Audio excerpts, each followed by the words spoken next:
Dr Shogel Kokalamaïga, lui, a voté au centre de l'Institut Sacré-Cœur de Bako Djikoroni en commune 5 du district de Bamako. C'était dans le bureau numéro 17 précisément.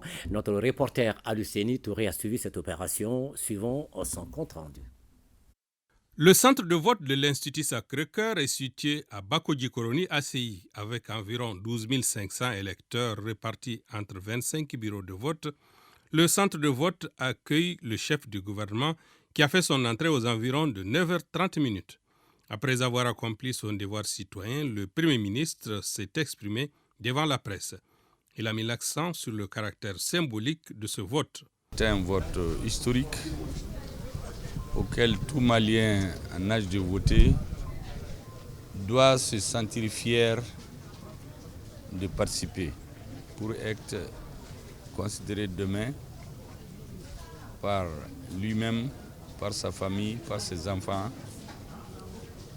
qu'il est un acteur majeur du processus de changement pour la refondation auquel les Maliens sont en train de travailler avec le président de la transition en tête. Il doit se rappeler, tout Malien, que le projet de nouvelle constitution est une exigence majeure du peuple malien. Le processus de préparation des assises nationales de la refondation est intervenu à la suite de la rectification, qui a décidé de prendre en charge, sous la haute conduite du président de la transition, l'ensemble des revendications du peuple insurgé. En colère, il y avait la tenue des assises nationales de la refondation. L'ensemble des forces politiques et sociales du Mali ont contribué, chacune en ce qui la concerne, à la tenue des assises.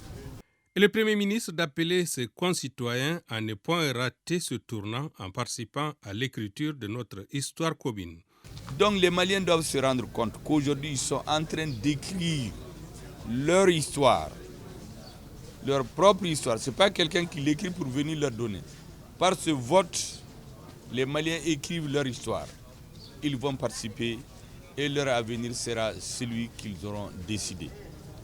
Ceux qui ne sont pas, pour une raison ou une autre, d'accord avec cette vision, ont eu la liberté de se réunir, de manifester, d'expliquer. Nous partons au vote, donc un vote démocratique.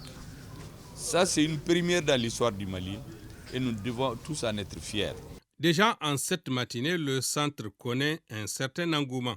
Le matériel électoral et le personnel électoral sont sur place. Aucun incident à signaler.